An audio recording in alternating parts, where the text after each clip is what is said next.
बिस्मिल्लाहिर्रहमानिर्रहीम। अस्सलाम वालेकुम। कैसे हैं आप सब लोग? मैं उम्मीद करती हूँ कि आप सब लोग बिल्कुल ठीक होंगे और बहुत खुश होंगे। आज की वीडियो में हमने करना है lecture number 6, that is all about vocabulary and word power. अब कुछ बच्चियों के लिए ये इंपॉर्टेंट होगा, बहुत ज़्यादा इंपॉर्टेंट होगा, बिकॉज उनके पास थोड़ी वोकैबुलरी होगी, उनको चीज़ें मुश्किल लगती होंगी एंड वर्ड पावर वाला लफ्ज़ भी तो आ गया ना, उनको ये मुश्किल लगेगा कि ये क्या है word power. Word power simple है कि आपने एक वर्ड का मीनिंग देखना है, स्पेसिफिक मीनिंग होता है। हर वर्ड एक चीज़ को डिस्क्राइब कर रहा होता है, ये वही है। सिनोनिम्स हैं, एंटोनियम्स हैं, वन वर्ड सब्सटीट्यूशन है एंड कॉमन कन्फ्यूजिंग वर्ड्स हैं। जो लड़कियां दूसरे कॉम्पिटिटिव एग्जाम्स दे रही होंगी या उनको कुछ आइडिया होगा तो उनके लिए तो ये बहुत आसान होगा। लेकिन मेरा टारगेट ही यही है कि मैंने उन लड़कियों तक ये वीडियो पहुँचानी है जिनके पास कम रिसोर्सेज हैं, जो घर बैठे तैयारी करना चाहती हैं और बहुत आसानी से तैयारी करना चाहती हैं। कोई मुश्किल बातें नहीं हैं, बहुत आसान सा ये लेक्चर होने वाला है।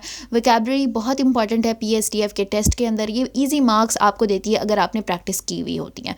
मैं आप लोगों को टिप्स एंड ट्रिक्स बताऊंगी। आप लोगों ने उन टिप्स को फॉलो करने के बाद अपनी वोकैबुलरी को खुद ही स्ट्रॉन्ग करना है। आपके पास घर पे किताबें पड़ी होंगी, मैट्रिक की, इंटर की, उधर से आपने वर्ड्स मीनिंग करना स्टार्ट कर देने हैं। बिकॉज अगर मैं आपको 5000 वर्ड्स भी करा दूँ ना, फिर भी पूरे नहीं हो सकते। जो आप अपने ओन के ऊपर तैयारी करेंगे ना वर्ड्स मीनिंग की, सिनोनिम्स एंड एंटोनिम्स की, तो इंशाल्लाह वो बहुत अच्छी एंड फुलफिलिंग होगी। आपको पता होगा कि मैंने इतने किए हुए हैं सिनोनिम्स, इतने किए हुए एंटोनिम्स, तो मेरे लिए ये चीज़ें आसान है। अब सिनोनिम्स होते क्या हैं?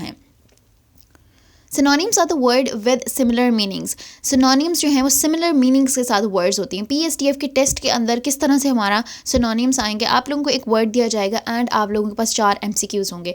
अब आपने सबसे पहले रीड करना है एंड केयरफुली रीड करना है तमाम ऑप्शंस को। एक्साइटमेंट में आके आपने कोई ऑप्शन टिक नहीं कर देना।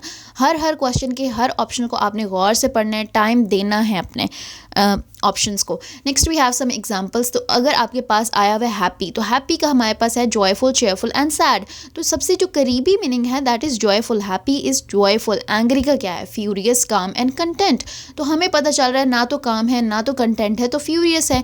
Next we have big, enormous, tiny and small. तो हमें सीधा सीधा पता चल रहा है बिग मीन्स इनॉर्मस। ये हमें कैसे पता चल रहा है? क्योंकि हमें ऑलरेडी जो दूसरे वाले वर्ड्स हैं, जो ऑप्शन वाले वर्ड्स हैं, उनके मीनिंग्स का पता है। तो आपने उधर भी यही फोकस रखना है अपने एग्ज़ाम में भी, कि कोशिश करें कि घर बैठ के अभी आपके पास टाइम है, आप मीनिंग्स याद करना स्टार्ट कर दें, आप शुरू कर दें ये काम।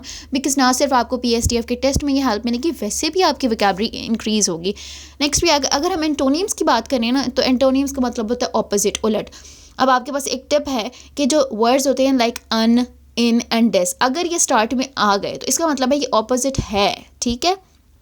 सम of the examples are happy, sad, brave, cowardly, success, failures, and we have a trick over here. if the word sound positive, तो obviously हमारे पास जो opposite होगा उसका sound ही negative होगा। लेकिन हमें पता कैसे चलेगा? जब हमें पहले से meanings आते होंगे।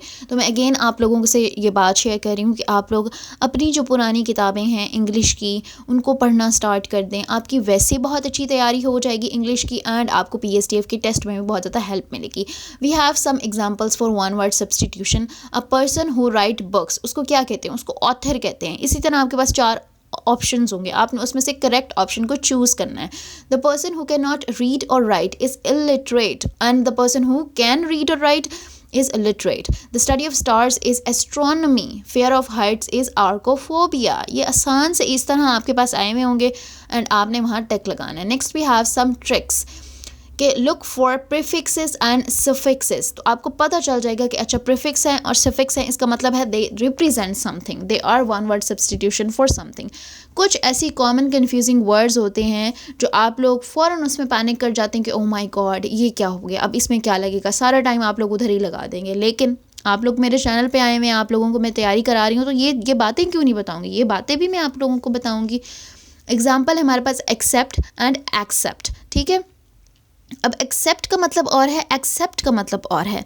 अगर हम बोलते हैं तो दोनों वर्ड्स एक ही हैं लेकिन मीनिंग अलग है। ए वाला जो एक्सेप्ट है उसका मतलब रिसीव है, ई वाला जो एक्सेप्ट है उसका मतलब एक्सक्लूड, निकाल देना। अफेक्ट एंड इफेक्ट ये भी इसी तरह है। तो सेंटेंस का हमने कॉन्टेक्स्ट देखना है। जब हम कॉन्टेक्स्ट देखेंगे तो हमें उसका पूरा आइडिया हो जाएगा ये जो सेंटेंस है ये किस चीज़ के बारे में बात कर रहा है, ठीक है।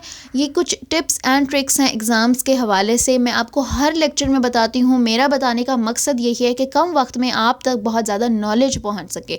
आप वीडियो को पॉज करें, आप इसका स्क्रीनशॉट लें, आप अपने रिटन नोट्स बनाएं। आप लोगों के ये जो रिटन नोट्स हैं ना, ये आप लोगों के लिए एक ख़जाने से, एक ट्रेजर से कम नहीं होने वाले। ना सिर्फ आपको PSTF के टेस्ट में हेल्प करेंगे, आपको बाकी कॉम्पिटिटिव एग्ज़ाम के टेस्ट में भी हेल्प करेंगे। आप खुद भी अपनी तैयारी करें, आप अपने छोटे बहन भाइयों तक भी अपना यह ख़जाना पहुँचा सकते हैं ताकि वो भी आने वाले दिनों में अपने टेस्ट की तैयारी यहाँ से कर सकें। कुछ MCQs हैं हमारे पास, वी ऑल नो, बहुत आसान इसी तरह के ही आएंगे, कोई बहुत मुश्किल नहीं आने वाले। लेकिन आसान किसके लिए होते हैं MCQs? आसान किसके लिए होते हैं क्वेश्चन? जिसने पहले से पढ़े हुए हैं, जो पहले दिन एग्ज़ाम में जाके देखेंगे ना क्वेश्चन, उनके लिए तो भाई मुश्किल होने वाला है।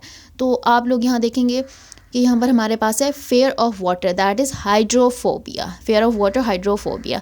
Study of plants is botany, study of plants is botany. यही है one word substitution. The person who Yeats animal, treats animal, sorry, is called zoologist. The word meaning lasting forever is permanent. lasting forever का मतलब क्या? हमेशा रहने वाला। and permanent is something that is हमेशा रहने वाले। अब हमारे पास दो words हैं, अब हमने filling the blank करना है। he refused to accept the gift, ठीक है? accept means receive. then we have another, the new rule will dash students grade, will affect the students grade. अब है compliment and compliment. अब एक compliment का मतलब होता है किसी को प्रेज करना, उसकी तारीफ। दूसरा का मतलब है मुकम्मल। the scarf compliments her dress perfectly. principal and principal spelling ज़रूर देखिएगा because this is something जिसमें बच्चियाँ confuse हो जाती हैं, ठीक है? आई होप आप लोगों को चीज़ों की समझ आई होगी, आप लोगों ने लेक्चर एंजॉय किया होगा। प्लीज़ प्लीज़ प्लीज़ अपने रिटन नोट्स बनाएं, थोड़ा सा सीरियस हो जाएं। कम वक्त है इस वक्त, कम वक्त बचा है हमारे पास एंड हमने बहुत अच्छी प्रिपरेशन करनी है ताकि हम लोग ये टेस्ट पास भी करें एंड डेस्कटॉप विन करके अच्छी सी ट्रेनिंग भी लें ताकि हम लोग अर्न कर सकें घर बैठ के। आऊँगी मैं अब अगली वीडियो के साथ, अपना ख्याल रखिएगा। टिल देन टेक केयर, अल्लाह हाफिज़।